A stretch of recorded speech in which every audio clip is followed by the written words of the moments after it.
आमरण उपोषण दुसऱ्या दिवशी सुरूच. शनिवारी रास्ता रोको, सैनिक टाकळी.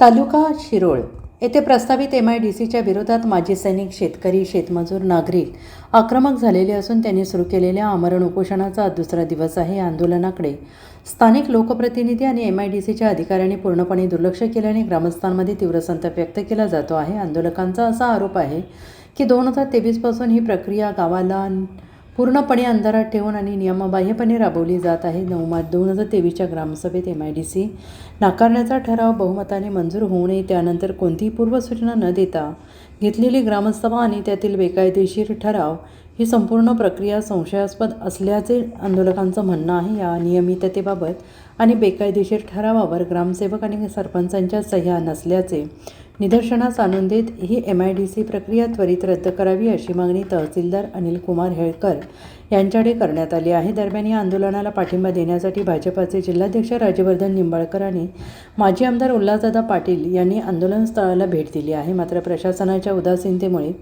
संतप्त झालेल्या आंदोलकांनी आता आंदोलनाची धार अधिक तीव्र करण्याचा निर्णय घेतला आहे. आंदोलन अंकुश संघटनेचे जिल्हाध्यक्ष दीपक पाटील यांच्या मार्गदर्शनाखाली शनिवारी दिनांक 11 दुपारी 12 वाजता गावातून निषेध फेरी काढून कुरुंदवाड चिकोडी रोडवरील दसरा चौकात रास्ता रोको करण्याचे जाहीर करण्यात आलं आहे. जर या आंदोलनातूनही प्रशासनाने दखल घेतली नाही तर रविवारपासून माजी सैनिक आणि शेतकऱ्यांसह थेट संबंधित आमदारांच्या निवासस्थानी ठिय्या आंदोलन केलं जाईल असा इशारा दिलेला आहे. या आंदोलनात धनाजी चुडमुंगे, सिद्धू पाटील, राजेश कदम, आत्माराम पाटील, धनाजी पाटील, दत्ता दुर्गुडे, हनुमंत पाटील, अमर पाटील, सुनील कोष्टी, शिवाजी बाबर यांच्यासह मोठ्या संख्येनं ग्रामस्थ, आजी-माजी सैनिक सहभागी होणार आहेत. टाकळी गावची सैनिकी अस्मिता या MIDCमुळे या ठिकाणी संस्कृती नष्ट होत आहे आणि एका स्थानिक आमदार यड्रावकर साहेबांच्या मागणीवरून इथं कुठेतरी सैनिकांची परंपरा खंडित करायची पण MIDC लादली जात आहे. यासाठी आम्ही प्रशासनाच्या विरोधात आणि आमदारांच्या विरोधात या ठिकाणी उपोषणाला बसलो आहोत. आणि या ठिकाणी आता शिरोळचे तहसीलदार हेळकर साहेब आलेले होते. MIDCचा अधिकारी या ठिकाणी आलेला नाही.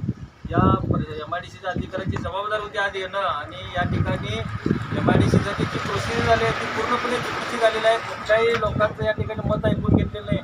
जो ठराव झाला आहे तो सुद्धा बेकायदेशीर आहे.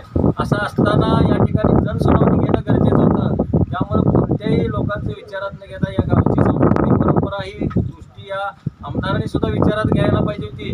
पण हे कुठलंही विचारात न घेता या एका स्थानिक आमदारांच्या मागणीवरून हे या ठिकाणी MIDC लादली जातं. यासाठी आम्ही उपोषणाला बसलो. आमची मागणी आज कुठेही या प्रशासनानं ऐकून घेतली नाही किंवा या ठिकाणी मिटिंग लावली किंवा एखादं पत्र सुद्धा दिलं नाही. त्यामुळे आमचं आंदोलन आम्ही सुरू ठेवत आहोत.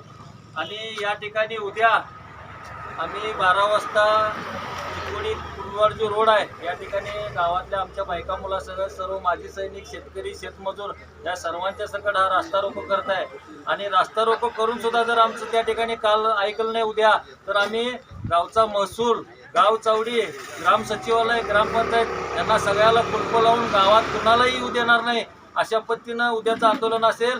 या प्रशासनाने याची दखल घेऊन या गोष्टीची दखल घेऊन तात्काळ आमच्या मागण्या मान्य कराव्यात आणि आमच्या गावातून MIDCची आग हटवावी एवढा या ठिकाणी इशारा देतो. धन्यवाद. Bureau report SBN Marathi, Sangli.